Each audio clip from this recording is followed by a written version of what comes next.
Welcome to Impact Farming, where we introduce you to the people and ideas that will have a massive impact on your farming operation. Brought to you by Farm Marketer. Sit down, start the engine, and let's roll with today's show. Hello everybody, welcome to the Impact Farming Show, and today we have a special guest. We have Elaine Froese, who is a speaker, an author, and a farm business coach that helps her clients through difficult and challenging situations around succession planning, business, and the one we all love, communication. Yeah. Welcome, Elaine. Thanks, Tracy. I am very excited to have Elaine on the show again today, and what we're going to be talking about is succession planning and the concept of fair and equal. So I think a great place to start, Elaine, I always don't want to assume that people know 100% about succession planning. Do you mind just really... In a capsule? In a capsule. Okay. Start there. So succession planning is the transition of labor, management, and ownership. And we've changed the language so much too, Tracy, so now we call it transition planning. Okay. Because succession used to imply, or sometimes still does, all about finance and tax, or succeeding. It means somebody has to be knocked off the throne for somebody else to succeed the throne. Okay. Kind of like the monarchy kind of deal. So in transition planning, everyone, the founders and the people taking over management, the successors, or maybe even being part owners, all have a role in the transition. Okay. So succession planning or transition planning is the transfer of labor, which happens with very young farmers. Mm-hmm. Management hopefully happens over time. Our son is 30 and he's co-managing our farm with my husband. Okay. And then ownership also can happen over a range of time. Okay. But the main thing to understand is that it's a journey and it's a process. Okay. Excellent. Thank you for that. You hear succession planning, transition planning, estate planning, all of that. So I really wanted to start by defining that. So estate planning is your will and your power of attorney and your tax planning for when you're dead. Okay. So some people get estate planning confused with succession planning because I'll have a farmer say, oh, Elaine, I don't need any coaching or to go and see my accountant. I've already been to the lawyer and I have a will. I go, your will is your estate plan. Okay. A succession plan is really for the living, because who is going to transfer into the management role? That's really the key piece. And also, of course, where the income streams are going to be for the founder and the successor. And if we're talking about income streams, then we're talking about equity and we're talking about asset transfer. Excellent. That was great. Okay. Thank you. So succession and transition for the current estate for when you're gone, so to speak. Did I get that right? So estate plan is for when you're gone. Yes. And what you want your legacy to be and how you want your assets to be distributed when you're dead. Okay. But a succession or transition plan is for now. And then if you want to go even one step further, a business plan is for how you actually want to run the day-to-day business and what your vision is for the growth of the business. But you can see how that's all intertwined. Mm-hmm. Okay? Yes. Okay, fantastic. So we are going to talk about succession planning and fair and equal. I like stories, so I'm going to lay the foundation for our conversation here. You are across the table from Sally and Peter. They are dairy farmers from the southern Ontario area. They have 4 children, let's say, 2 children that farm and 2 children that don't.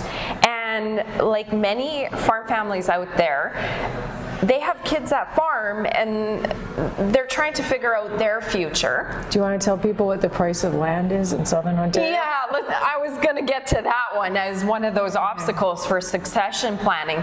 But we have this farm family here, and I'm sure many people feel it. And you know, if I had children, I'd probably be feeling the same way. You have non-farming children, farming children, and you want to plan, but you know what? You just don't know what to do. You're frozen. And I think sometimes if we don't know the way, we don't know how to do it, we just say, okay, we'll handle it tomorrow and tomorrow and tomorrow. And then all of a sudden, 5 years has gone by. Yeah, and then something happens. Why do you think the family's frozen, Tracy? Well, you know, I think probably 2 things. I would say two things. One, they don't know what to do. They don't know that process. They don't know the options. And I think the biggest one, and looking at the family that we're talking about here, farming children, non-farming children, how are they going to make that happen if they need to make everything fair and equal? So first of all, I want to strike equal from the conversation, Okay. and from the mindset. And I guess this is where I am taking a different approach, Okay. and have just started doing so this January when I gave my first presentation called Finding Fairness in Farm Transition. So my first opening piece is, what is your definition of fair? Or what does fairness look like to you? And I have a friend, Jim Snyder with BDO in Ontario, whose daughter came in one day into his conversation and said, Dad, I really like this definition of fairness, which is, fair is helping everyone be successful. I like that. So Peter and Sally, Okay. is that her name? Yep. Have 4 children. I'd like to know if they're Dutch or German or They Swiss. might be. Oh, they might be. Okay. Because that also enters in the equation, which is part of the cultural issue around conflict. And also, I have seen very well-to-do farm families say, well, I'm going to solve this problem by buying everybody their own farm. Well, now with the price of land in Southern Ontario, that's a pretty big price tag, and that's not necessarily going to happen. So if fair is helping everyone be successful, the first thing I would ask Peter and Sally to do is to talk to themselves. Okay. And then to talk to each other as a couple and say, what does fair look like to you? Because what I see happening in families is the mom may have had a really bad backstory in her farming career, or not being treated well because of her gender or because of that kind of thing. Yeah. And she'll be very clear, that's not going to happen to my kids. And so she might think, we have 4 children, they all will get dun dun dun dun dun dun dun. And in old European cultures, Tracy, that's part of the culture, that if we have 4 children, they will get dun dun dun dun dun, all equal the same, all this, and that's where the equal part comes up in the conversation. But this is 2018, and to keep the critical mass and assets that you need together for the farm to be viable and profitable, you can't cut it up like a piece of pie. Okay, so I use the acronym FAIR. So the first F is for financial transparency. So Maggie Van Camp, who's a former editor of Country Guide and who's also interviews McGill students on her farm every year, she asked them, when would you like to have financial transparency with your parents on the farm? And they told her, when I get to drive my car, age 16. So you haven't told me how old Peter and Sally's children are.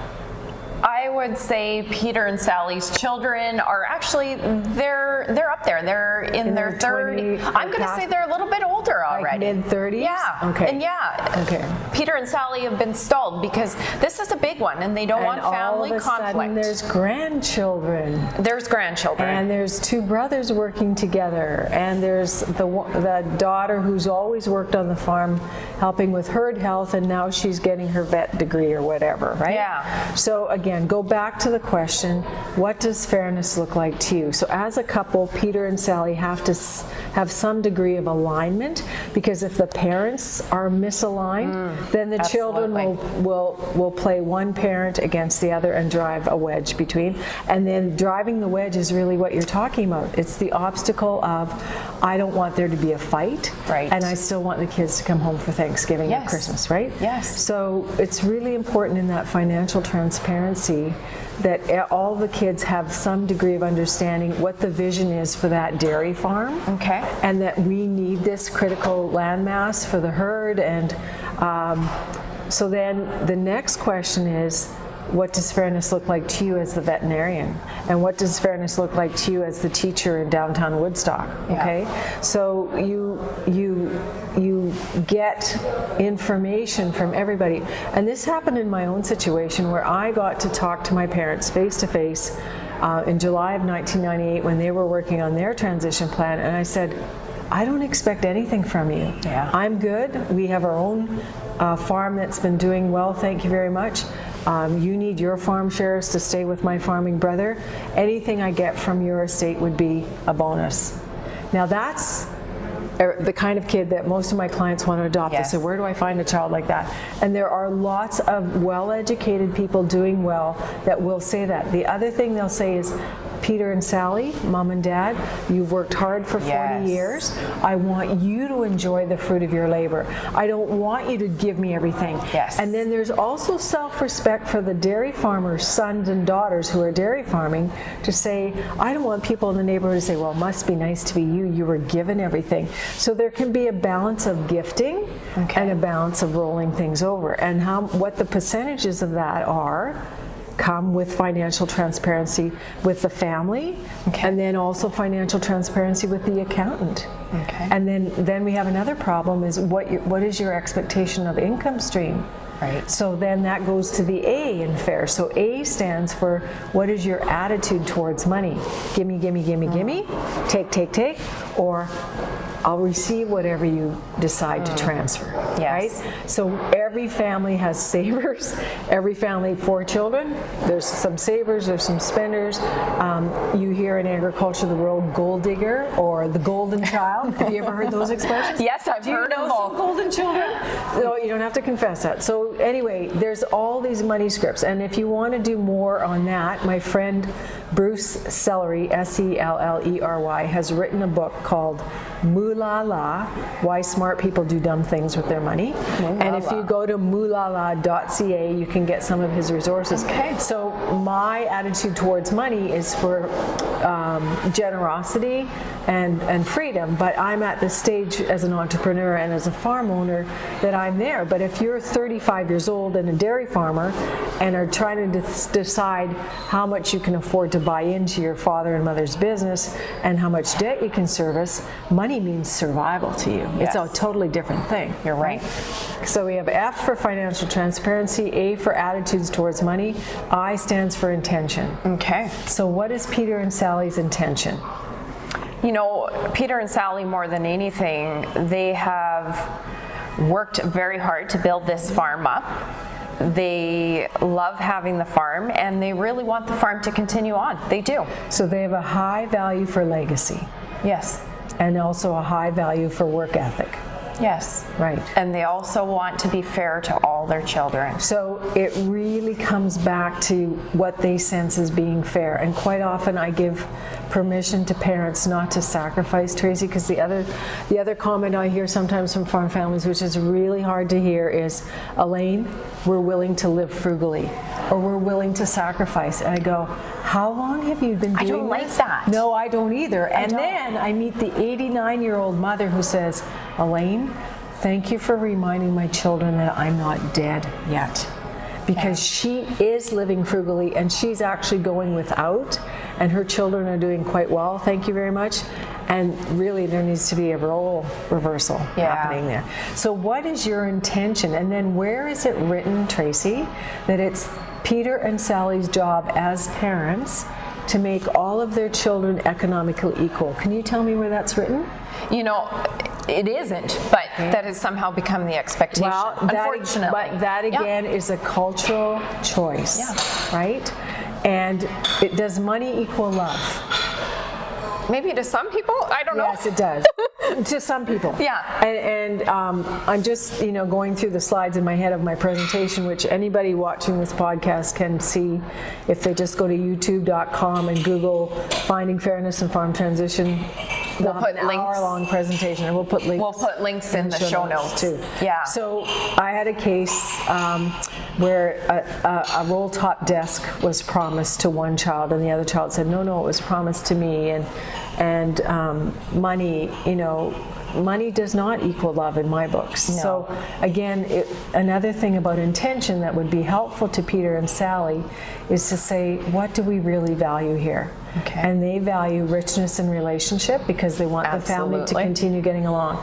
Now, if they think there's going to be tension, I would recommend that they get a coach or a facilitator to help facilitate this discussion around what does fairness look like to you, to each of the children separately and the parents, and then bring them all together. I like because that. there's the last piece, which is roles and rebels, and that's the R. Okay. So FAIR, R is roles and rebels. The rebels are the golden children, the entitled ones that no matter how much money has been secretly given, and it's funny, in dairy families I see this happening, there's certain checks for $5,000 that just kind of are not accounted for. Okay. So that's enabling, and maybe you have a child who can't launch well or thrive like the other children have, and so that's how the parent is supporting. But the other flip side of that is the rebels who, no matter how much you give, the hand is always out. Yeah. And then the role part is for Peter and Sally to say, this transition plan is going to happen over the next 5 to 10 years, because when I'm 71, which is what I'll be 10 years from now, this is what I want my role to be on the farm. But for instance, in my husband's case, and in my case, our income stream will be partially from our personal wealth bubble, which is our non-farm investments, plus our farm. And see, in dairy farms, that's a big problem, because a lot of farmers and dairy farmers don't have personal wealth bubble assets outside of the farm. And that is a concept that's been relayed by Merle Good, who's a good friend of mine from Alberta that many of your viewers will know and have heard him speak. And if you have this personal wealth bubble, then you don't have to rely on all of your income coming from the farm. I love that. And but you should have done that when you're in your 40s, not when you're 65, right? Well, and that's what I'm getting at. You know, one of my next questions for you is, when do we start this succession planning? But I'm younger. I like to think, oh gosh, I don't have to think about that for 30 years yet. I don't have to worry about that. But really, at the end of the day, if I had children and I want to plan, I need to start planning right now, right? Well, and then, so the question in my audience typically is, and we were at the Ontario Canada's Outdoor Farm Show not that long ago, and one of the questions from the audience was, who do I talk to first? So I always say, start with yourself, go to your spouse, and then I would ask people to really seriously look at getting a financial planner. And they can get financial planning through their banks, their credit unions, the Canadian Institute of Financial Planners. I've spoken to their conference. CAFAnet.com is the Canadian Association of Farm Advisors. But if you look at a financial planner, for instance, they've taken all of my finances and they say, Elaine, you're good till you're 102. Well, that gives me confidence to know that I can start allocating assets now or start a transition plan over a 10-year period, right? Smart. And in my in-law case, my sister-in-laws were given a quarter section of land while they were in their mid-30s. What would those dairy farmers feel like if they were given access to equity when they're 35, married with children, and that gives them some certainty for growing equity into their future? It's a beautiful thing. So I've also written an article in terms of fairness, Tracy, called Giving Gifts with a Warm Hand, Not a Cold One.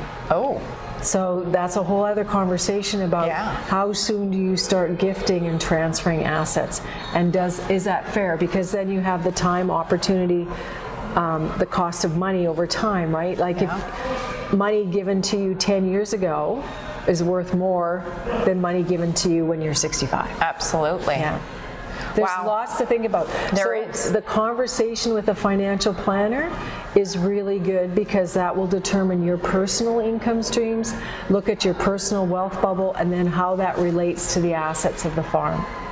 And you know, I think that is such a key part of it. I've seen so many farm families where everything is in the farm, and there's no other revenue stream. So there's no flexibility. There's no flexibility. It's either just sell or don't. Or live very frugally and sacrifice. Which is not a great thing at all. Well, everybody's value system is different. True enough. No judgment. No judgment. No judgment. Exactly.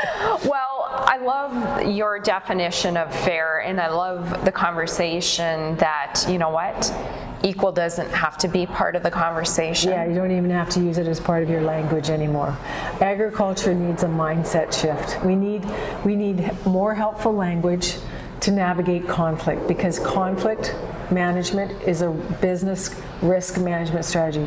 If you get really good, if Peter and Sally can embrace conflict and be navigated through it with possibly a coach, a facilitator, or more self-awareness, and get really strong about being firm about what they need as a couple, and not being pushed and bullied by children who think they never have enough. Right.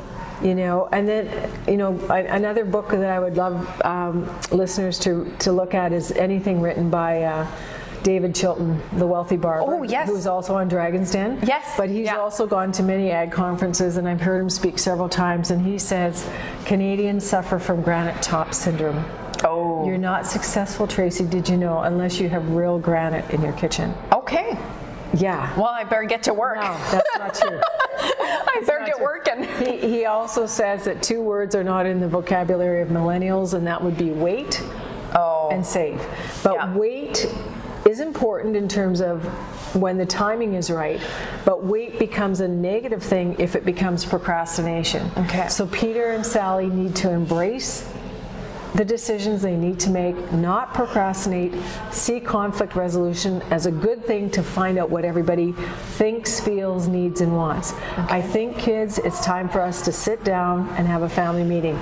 Do the in-laws come? I've never even heard of that. That's a neat idea. Oh, no, that's the way I work. Wow. But in some families, they'll say, no, Elaine, we want just the children first. Yeah. And I said, okay, but you know that by creating just the family first, you're also going to create some tension around. Yeah. I wonder what they're talking about with us there. Again, so the second stage after just the children first would be to include all the siblings and spouses, like everybody. Okay. And then people say, well, what about farming kids first and then the non-farming children?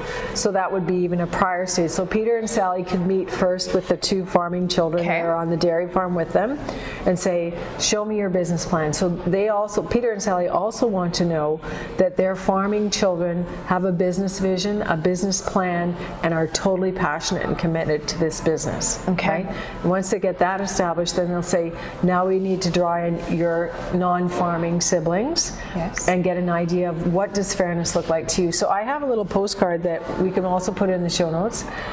So what does fairness look like to you? Is it helping everyone be successful? And is it helping the farm be successful after the farm transition? So this was a nice little reminder card for people just to help prompt those conversations that they need to have. That's fantastic. That is a lot of good information right there. And you know, I really wanted to have that discussion about fair and equal. And you know, at different times too, we don't have children, but I have thought of that myself. And I go, how would somebody take and try and divide and make sure all kids are taken care of equally, the word that we are going to get out of our vocabulary. So I love that you're changing that conversation. Well, don't you want everyone in your family to be successful? Absolutely. And what you need for success is different from maybe a sibling, right? Yeah. And some people have a lot of independence as a high value, and so they don't want a lot of gifts. Yeah. And we have a family member like that who would rather prefer to do it their own way. That's me. Okay? That's you. That's me. You must have a high value for a challenge and independence. Absolutely. And that's good. I don't want anything. And then you feel good about what you've worked to create. Yes, absolutely. So again, Tracy, just to encourage viewers to ask really good questions. Okay. And when something strikes you, write it down so that when you do get to that family meeting, you have a very clear sense of what you want to say. That's fantastic. Well, thank you so much for bringing this conversation changer to our viewers here at the Impact Farming Show. I really appreciate that, and I look forward to having many conversations just like the one today. Thanks, and I would just encourage people to find me on the web at farmfamilycoach.com or ElaineFroese.com if you know how to spell my name, but farmfamilycoach.com, and there's free toolkits there on the homepage for them, and just really want farm families not to avoid the tough conversations. I love it. Thank you, Elaine. Thanks, Tracy. You've been listening to Impact Farming. For more great episodes and articles designed to help you manage and grow your farming operation, head on over to farmmarketer.com. Don't forget to sign up while you're there. We will see you on the next episode.